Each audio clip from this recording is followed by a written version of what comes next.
नमस्ते। तो मेरा नाम सुखविंदर है और मैं पानी संस्थान में काम करता हूँ ऐसे एसएमएस एक्सपर्ट के तौर पे। तो आज मैं अभी यहाँ पे हम लोग टीएसआर और जीरो टिलेज की ट्रेनिंग के बारे में प्रशिक्षण के बारे में यहाँ पे आए हैं। तो आज हम लोग देखते हैं कि अक्सर हमारे जो एलआरपी और सीआरपी हैं, जब फील्ड में हम लोग काम करते हैं तो हम लोग कहाँ पे गलती करते हैं।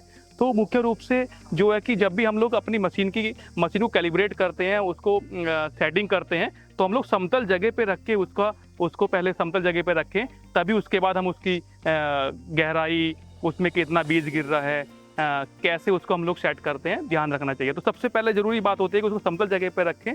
साथ ही साथ जो इसमें आप देख रहे होंगे यहाँ पे 2 पहिए लगे हुए हैं, तो इन पहियों का काम होता है मुख्य रूप से कि बीज कितनी गहराई पे गिरने वाला है, तो उस बीज को कितनी गहराई पे गिराना है।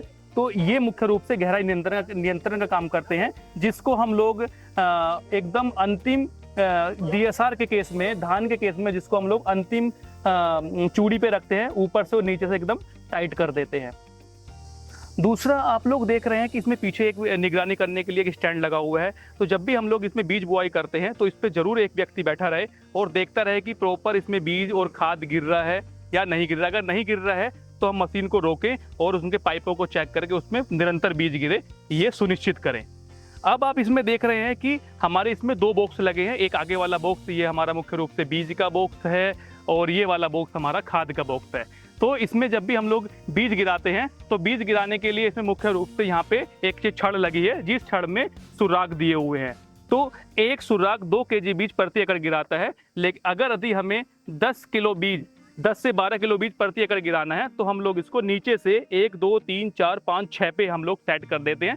जहाँ पे हम लोग अक्सर गलती करते हैं कि हमें कितना सुराग पे इसको सेट करना है। तो अगर 12 किलो बीज हमें प्रति एकड़ गिराना है तो हम 6 पे इसको यहाँ पे सेट कर लेंगे। अब दूसरी तरफ हम लोग आते हैं और ये छड़ दोनों तरफ लगे, जिसको हम दोनों तरफ बराबर पे हमारा तो खाद वाले बॉक्स में हम लोग खाद गिरा देते हैं। लेकिन इसको सेट करने के लिए यहाँ पे एक लीवर दिया हुआ है, जो 0 से 1 लीवर जो गिराता है, ये हमारा गिराता है 5 केजी। अगर हमें 50 केजी डीएपी खाद गिरानी है अपने डीएसआर के खेत में, धान के खेत में, तो हम लोग इसको 10 पे कर देंगे।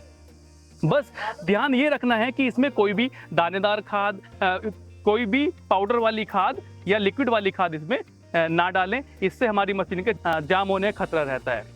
अब हम लोग इसमें आगे की तरफ अगर हम लोग देखते हैं तो इसमें एक व्हील और लगी है, पहिया लगा है, जो मुख्य रूप से मशीन को घुमाने का काम करता है।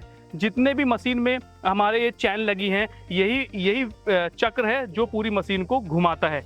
हम लोग ध्यान दें कि इसमें जो चैन लगी है वो ज़्यादा ना तो लूज रहे ना ज़्यादा टाइट रहे। अगर वो लूज है तो हम लोग इसको यहाँ से इसको लूज करके इसको पूरे यहाँ पे अगर खींच देंगे तो टाइट हो जाएगी चैन यहाँ से।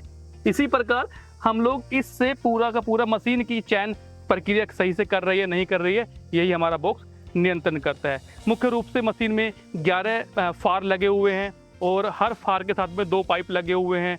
एक पाइप का काम है खाद गिराना, एक पाइप का काम है बीज गिराना। तो पहले हम लोग देखते हैं कि पहले खाद गिराता है और उसके बाद हमारा बीज गिराता है। तो ये हमें मुख्य रूप से ध्यान रखना है कि अपना बीज जब भी हम लोग सेट करें उसको 2 केजी पर होल पे पर सुराग गिराता है। खाद हमारा एक 0 से जब 1 पे जाएंगे तो 5 केजी पर मानक गिराता है।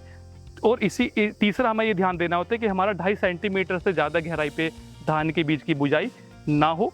चौथा हमें यह ध्यान देना होता है कि बीज बुआई करने से पहले मशीन में हम लोग ऑयलिंग वगैरह का जरूर ध्यान दें, ग्रीसिंग कर दें। मुख्य रूप से हम लोग गलती करते हैं कि ऑयलिंग हम जहाँ पे असल में करना चाहिए वहाँ पे हम लोग नहीं कर पाते हैं। यहाँ पे हर एक्सल के बीच में एक सुराग दिया है, यहाँ पे इसके बीच में हम लोग ऑयलिंग करें तो ज़्यादा सटीक और सही तरीका रहता है।